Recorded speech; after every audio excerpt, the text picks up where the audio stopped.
I'm Second Lieutenant, number 4756, Wilfred Owen of the 2nd Manchesters.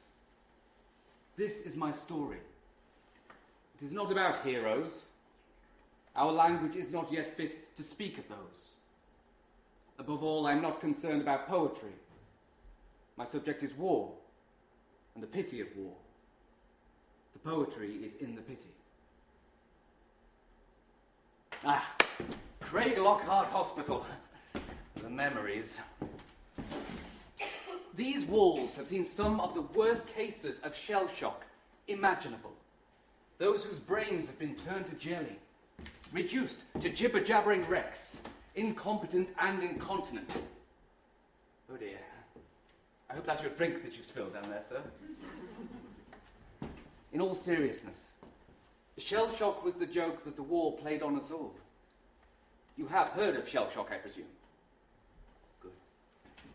Back then, there was no understanding of how the brutal conditions and mental stresses would combine to soul-destroying effect. How could anyone have known? At the outset, we were still fighting on horseback, for goodness sake. Practically medieval. It was about to get biblical. I came here in 17, when there was at least a little more understanding. Still, do you know what my father's words were when he'd heard I'd recovered, been cleared for general service? Grateful to know you're normal again. Normal. Neurasthenia. That was the proper name for my diagnosis. Sounds much better, doesn't it? That's the beauty of the English language. The way it opens up avenues of thought with mere swirls of ink and vocal modulations. It was a love of language which told me I should be a poet. It's not something I chose to write. It was there from the beginning. Yet poets' first concern is not with words, but with people.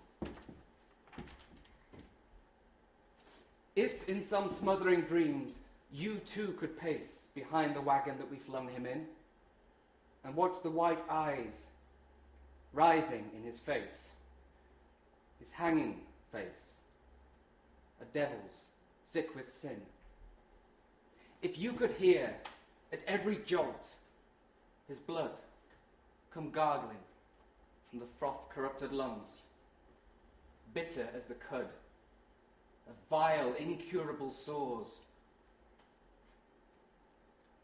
on innocent tongues. My friend, you would not tell with such high zest the children, ardent for some desperate glory, the old lie, dulce et decorum est, pro patria mori. I trust you all remember your Latin lessons. It is sweet and fitting to die for one's country. That was the old lie. There were others. War will be over by Christmas, boys. Remember that one. And desperate glory. The only glory that I saw in the trenches was of the human kind. Men swapping their clothes, sharing round parcels from back home. That was the true glory. Goodness. It's just a pity it takes a war to reveal such humanity. Still, here we are and there we go. We are the situations into which we throw ourselves. And I threw myself into this war with something like reckless abandon. So hardly surprising I ended up here with you lot then, is it? Excuse me. Your face is familiar. Could you remind me of your surname?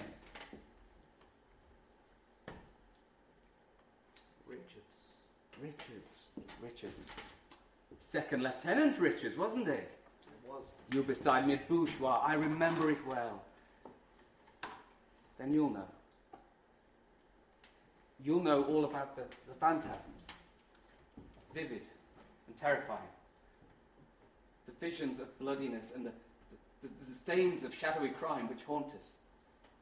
How this place was always loud with the roars of men caught in their fear, drowning in trenches hundreds of miles away. and the footsteps, drumming along the corridors like machine gun bullets, coming nearer to save you, coming nearer to silence you. We were the weary who did not want rest. Before the war, I was working down in Bordeaux as a teacher.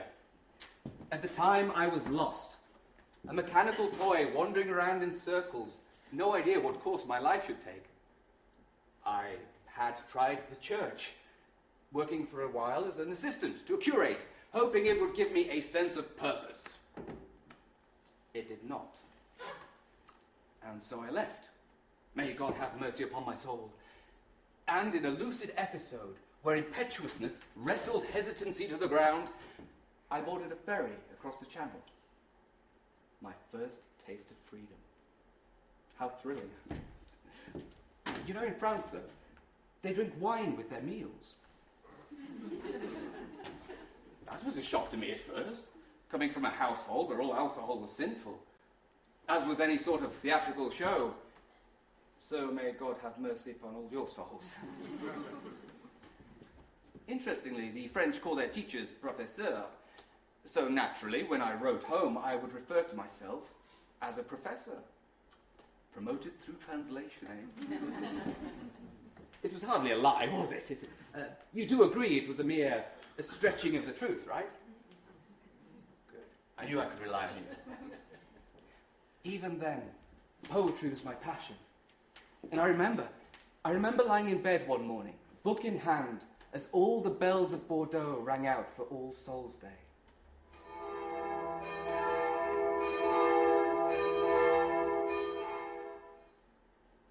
But the wheels of fate were already in motion. When war was declared on August the 3rd, I had to obtain a permit to remain in France. Of course, there was no way of knowing about all the propaganda back home, but I felt I ought to be doing something. But what? The only reason that I could see for joining the army would be to defend the mother tongue, the language of the greats who'd gone before. And surely a living poet outranked a dead soldier. But then, returning home, passing through London, I saw on a hotel notice board a poster advertising commissions in the Artists' Rifles Regiment. Impossible to ignore the recruitment drive now. Everywhere you looked, these posters popping up like pustules. Kitchener's face on them, you know, pointing. Your country needs you. Me? I was no warrior. I was a teacher without religion or direction. Was this it? A uniform, a discipline, the prospect of glory, a chance to make my family proud, and surrounded by fellow artistic types too. Well, the temptation was real. And I had seen France, seen that she was worth fighting for. And the people, the posters, the very spirit of England was willing me to believe that it was good and honourable to fight for king and country. Sometimes you must do a thing for no other reason than to prove to yourself that you can. The action precedeth the motivation, as it were. And that is why, in September 1915, I enlisted in the British Army. The recruiting officer, he had me swear on the Bible. I, Wilfred Edward Salter Owen, swear by Almighty God that I will be faithful and bear true allegiance to His Majesty King George V, that I'll defend His Majesty, his heirs and successors against all enemies, according to the conditions of my service. The captain, he said, kiss the book. And I did.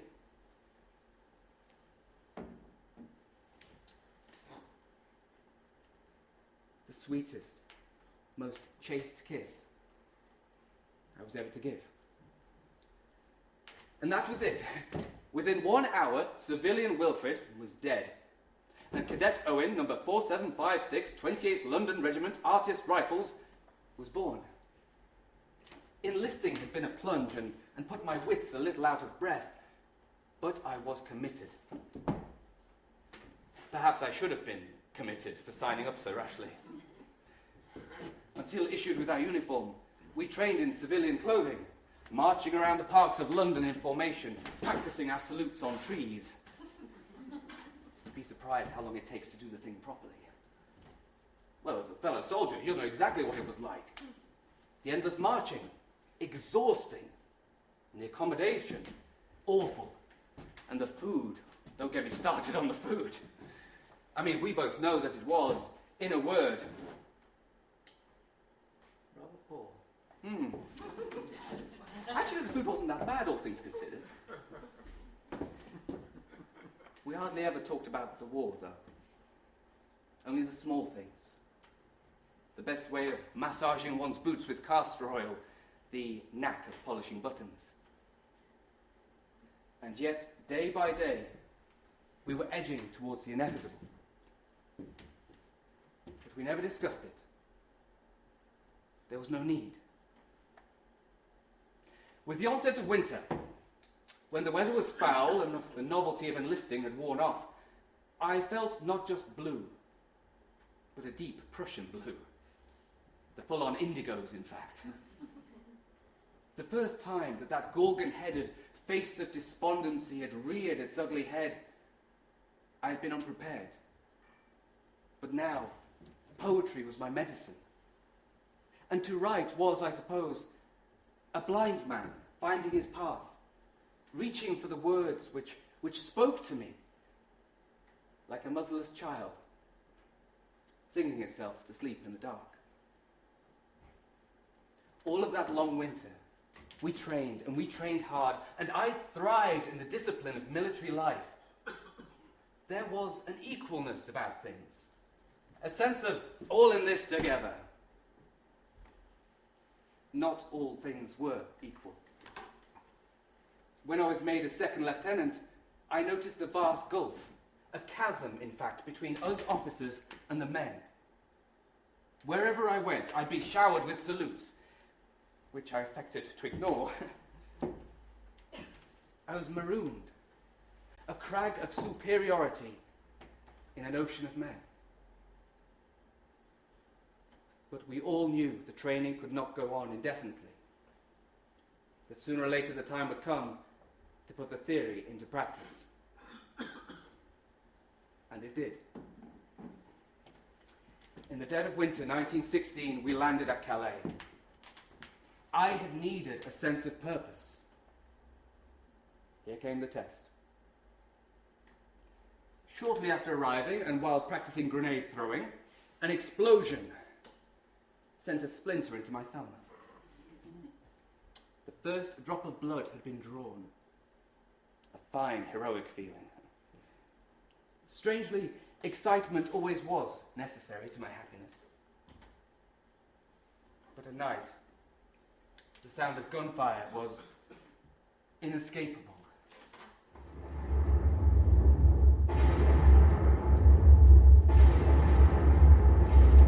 It was like a stupendous thunderstorm, the flashes quite as bright as lightning.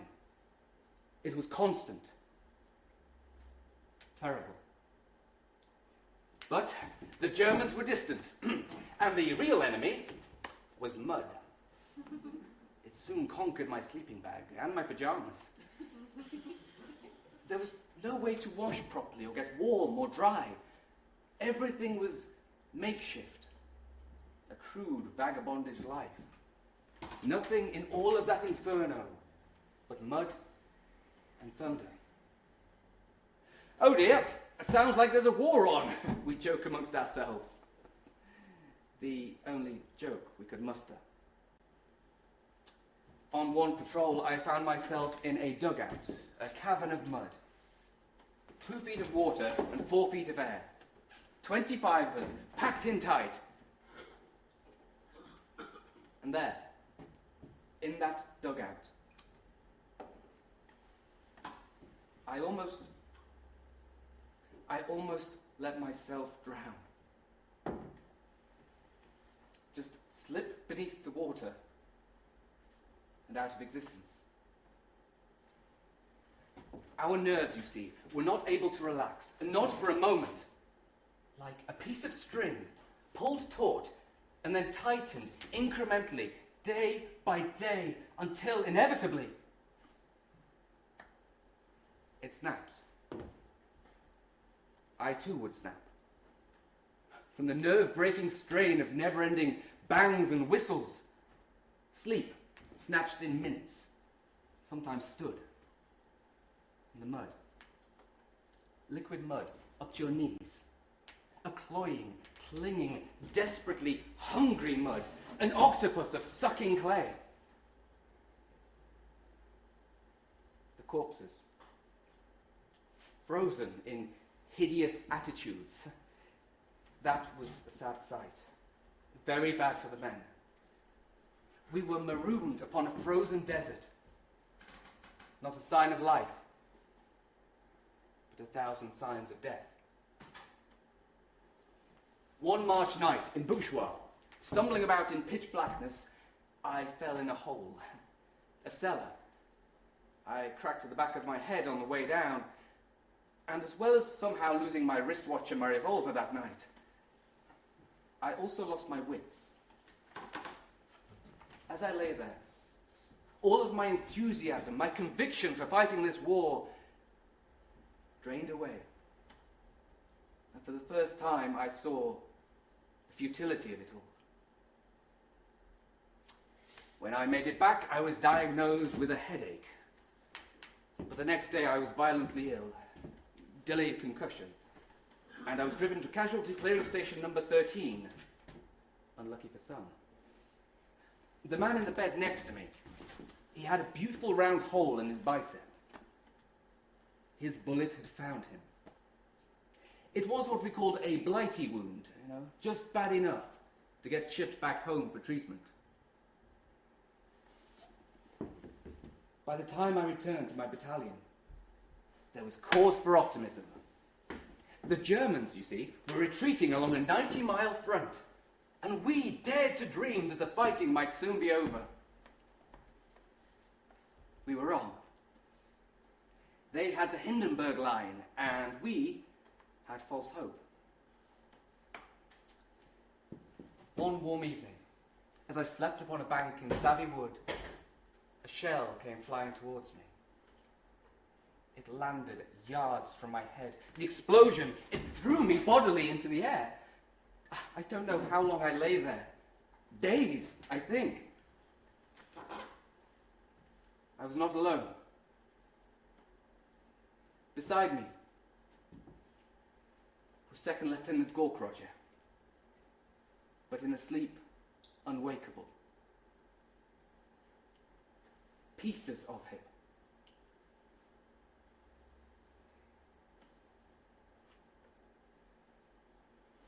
Eventually, I picked myself up and I carried on. But it was only my body which continued. Something had been shaken loose by that shell and left behind, and it was days later when I was overtaken with the shock. I shook. My manners became peculiar, my memory became confused. I was still experiencing nausea and headaches from falling into that hole before. So back to CCS 13 I went.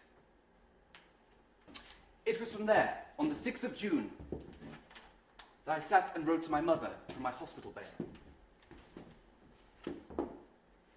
Health. Quite restored.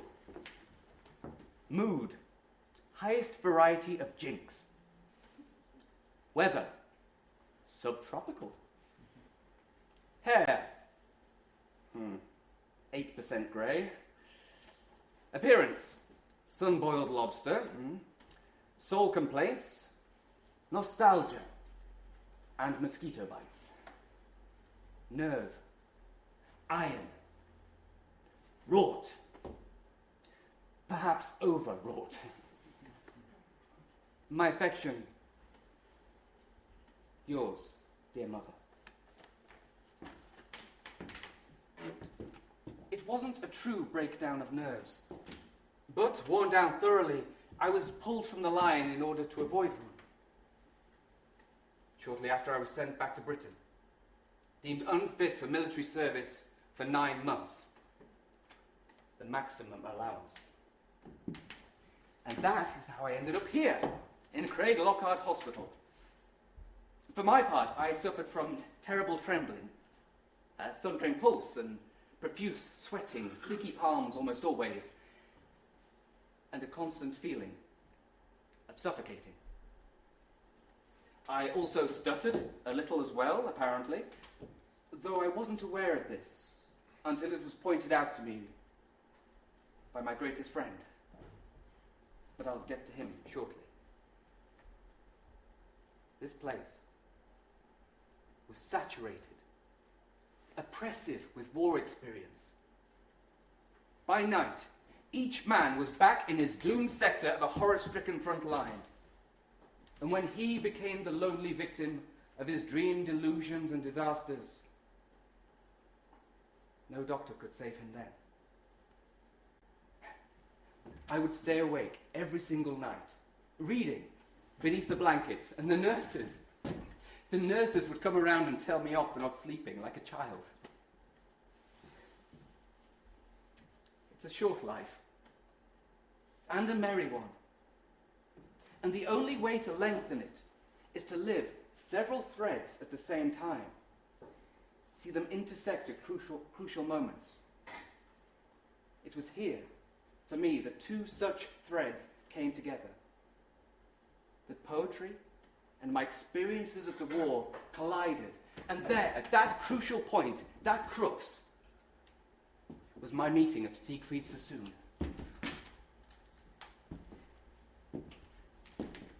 Quite a handsome chap, isn't he? He'd been here for several weeks already by the time I worked up the courage to knock upon his door. I had read his poetry, and his lines moved me, brought me to a very high pitch of emotion. Shakespeare reads vapid after him. Sorry, I'll take that back. It means an awful lot to me. His coming here was something of a political move. He'd written a letter to High Command which was a little too critical, so he'd been sent here to be kept quiet. I found Sassoon to be a handsome, tall, very stately man, but with an air of boredom. He resented being trapped in a hospital full of degenerate-looking washouts and shattered heroes. His words, not mine. And there he was, upon that auspicious morning, as I entered his room, and he was sat upon his bed, polishing golf clubs, the sun blazing down upon his purple dressing gown. Purple always was my favourite colour. A friendship, an understanding formed between us, and he encouraged me to continue my writing. You see, we both believed it to be our duty to expose the war propaganda as lies. We were not disloyal, no. We just wanted the world to see, to understand the horror of the trenches. Our words would be a window. He believed, like me, that all beauty is truth, and truth, beauty. I'd show him what I was working on, and he was brutal. Cut this. Don't say that. Oh, no. What do you mean here? After one particularly ruthless dressing down as I turned to leave, he said, "Never stop, little Owen. Sweat your guts out, writing poetry."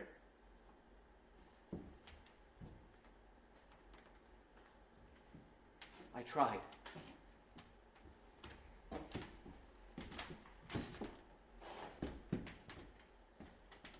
What candles may be held to speed them all? Not in the hands of boys, but in their eyes, shall shine the holy glimmers of goodbyes. The pallor of girls' brows shall be their pall, their flowers, the tenderness of silent minds, and each slow dusk, a drawing down of blinds.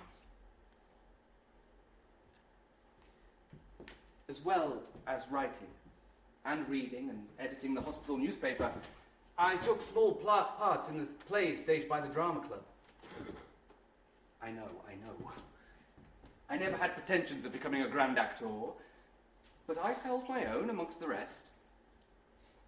It was the poet, John Keats, who said, a poet should be continually filling and informing some other body. He died abroad at the age of 25, Keats, separated from his true love. He signed off his very final letter with, "I always made an awkward bow." Note the almost perfect iambic rhythm.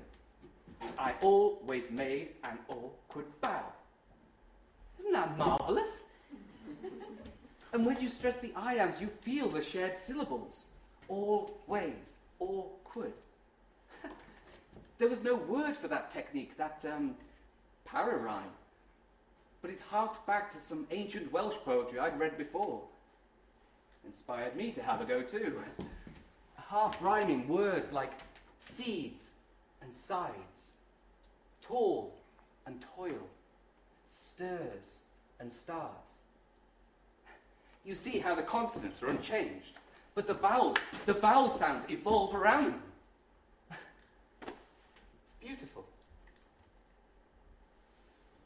Beyond the hospital walls, however, the war was dragging on. My time came to leave Craig Lockhart Hospital. It seemed that mine and Sassoon's twin destinies were pulling in opposite directions. Shortly before leaving, I went with my dear friend up to the Edinburgh Observatory, and together, beneath a beautifully clear sky, we looked up through the telescope towards the moon.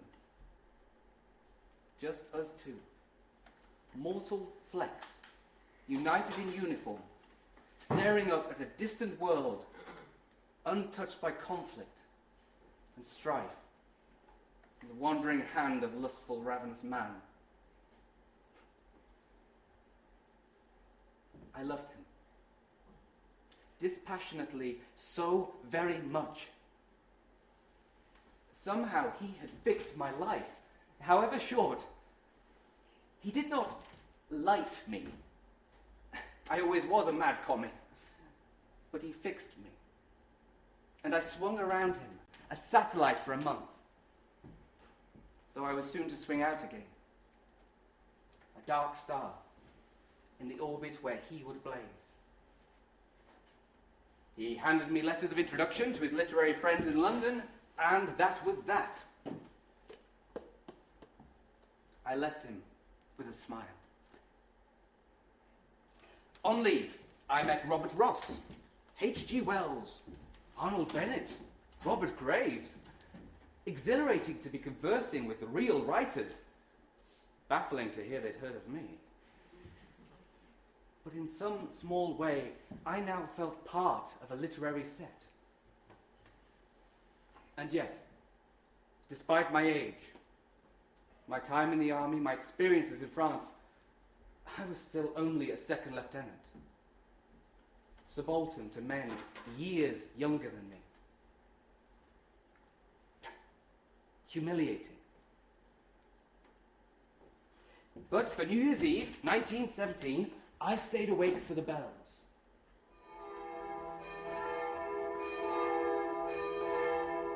I went out of that year a poet, as I had not entered it.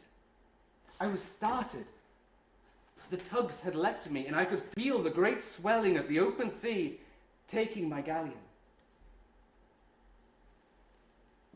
But as I listened to those bells, I saw a strange look on all the faces of the men in France. A blindfold look, without presence. It will never be painted, that look, and no actor can seize it. And to describe it, I knew I had to go back and be with them. The enemy were gaining ground. San Quentin, achieved at such a high cost, had fallen again into German hands. The hands of Hans, if you will. But it was galling that we were dying again in Beaumont Hamel, which in 1916 was already cobbled with skulls. Some of my new literary friends down in London, they had influence with the powers that be, tried to find me a role as a training instructor, stationed permanently in Britain. "You've done your bit," they kept telling me. "Now stay safe and keep writing." But I felt I had my duty to perform towards the war. It seemed as though my life could go either way, the drop of a pin. In June, when the war had less than 6 months left to live, I was declared fit for service. No disability. It was while working hard and training like a demented piece of clockwork that news came. My dear friend Sassoon, returned to France, had been wounded, accidentally shot in the head by a British sniper. But that resolved me. I would throw my little candle upon his torch, and I would do my duty, and with high morale, because it was a poet's duty, as well as a soldier's. I put my name down on the next draft. And then one morning, I awoke in France. The Germans were losing heart, but the battles were still bloody. During one barrage, before we went over the top, as shockwaves punched through the earth, I sat and I wrote to my mother, telling her of the roast beef and baked potatoes I was having for my dinner. There was so much she need not know. On the 1st of October, we were ordered to take a hill in Joncourt. Almost immediately, the attack stalled. The man next to me was shot through the head, and we lay together as he died. Begging me for comfort I had no power to give. His blood touched me, like red-hot iron from the foundry, cooling and darkening. My senses were charred. The experience was sheer. I rose. I lost my earthly faculties, and I fought like an angel. Somehow we overcame their machine gun posts, spilling along their lines like blood. I shot a man with my revolver at 30 yards. The rest threw up their hands, and I took them with a smile. When the counterattack came, I seized a captured machine gun, started firing, desperate to save my men. Without cover, I could have bought it at any moment. But I kept on firing. My teeth rattled. My hands were shaking. I kept on firing. I took life. I saved life. There is no excuse. The next day, we held our position, lying in a trench, a foot deep. And I held my nerve. I even ran from hole to baffle the guns. Well, after everything we'd been through, bullets were like the gentle rain from heaven. I slipped, fell down in the mud, on my face, and looking up, I found myself in company with a poppy. A single poppy, behind whose slender stem I sheltered from machine guns and howitzers.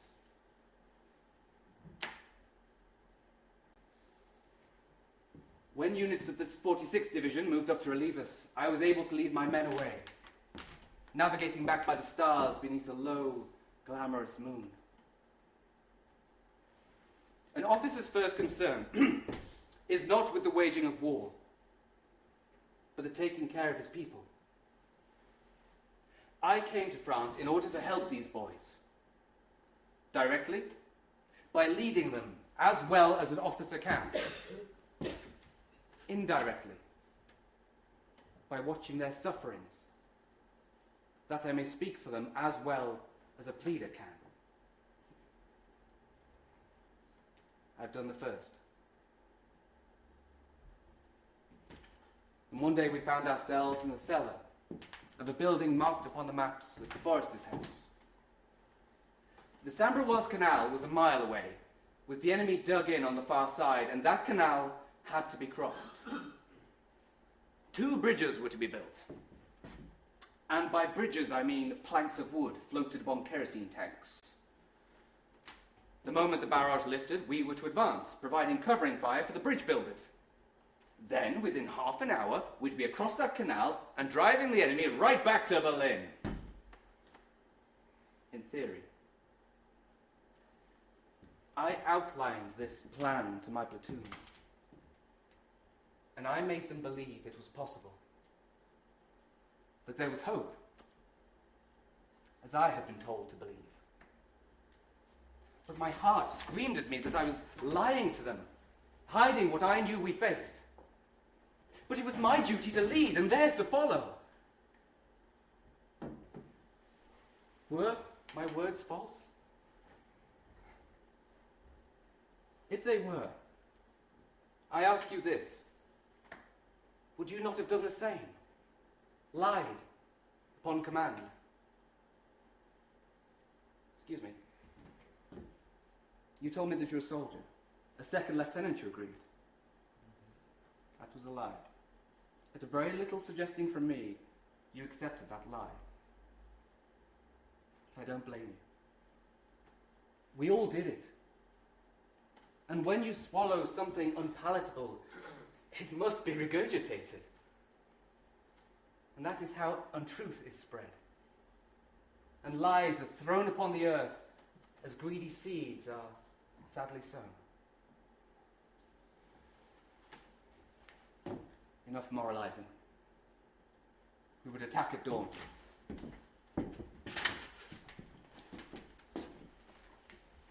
As on so many other occasions, I sat and I wrote to my mother. The paper was slightly damp. The pencil warm from being in my breast pocket. Dearest mother, I will call this place from which I'm now writing the smoky cellar of the forester's house. The socks you sent are most opportune, as the ground is marshy and I have a slight cold. So thick is the smoke in this cellar that I can hardly see, and so thick are the inmates that I can hardly sleep for pokes and nudges and jogs. It is a great life. I am more oblivious than, alas, yourself, dear mother, of the ghastly glimmering of the guns outside, the hollow crashing of the shells.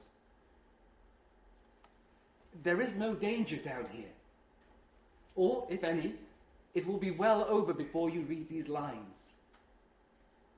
I hope you're as warm as I am, as serene as I am down here. Of this I am certain: you could never be visited by a band of friends half as fine as surround me here. Ever, Wilfred.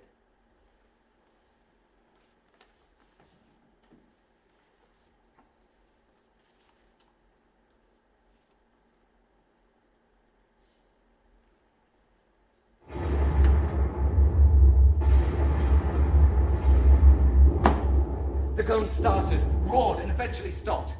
I blew my whistle and we dashed to the canal. There was fog, smoke, and darkness, and we set to work. The bridge sections were partway joined by the time the enemy recovered, and then the show really kicked off. Machine guns, mortars, gas. Shouting at my men to keep up their fire, I saw with horror the fog starting to lift, the bridges exposed as the flimsy, flawed things that they were. Of the 42 engineers, 30 mown down. More men rushed forward. They too fell. But somehow a bridge was completed. 2 platoons made it across before it was taken out with a shell. Revolver cracking away, I fought on. The soldier next to me, a man-child called Roberts, was shaking, trembling. I put a hand upon his shoulder. I forced a grin to my face and I yelled over the din. "Well done," I said. "You're doing well, my boy."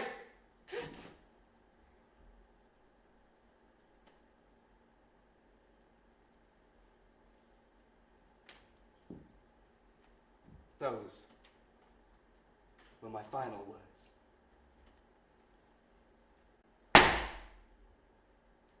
My bullet had found me. Shortly after, the attack was called off. But for too many, it was too late. By the following morning, the canal had been secured, and over the bodies of the dead flew promises of medals, promotions. It was the final battle of the war. On November the 5th, the day after I fell, the London Gazette reported that I was to be promoted to full lieutenant, effective from the previous December. On November the 8th, 4 days after I fell, I was awarded the Military Cross for that business with the machine gun at Joncourt.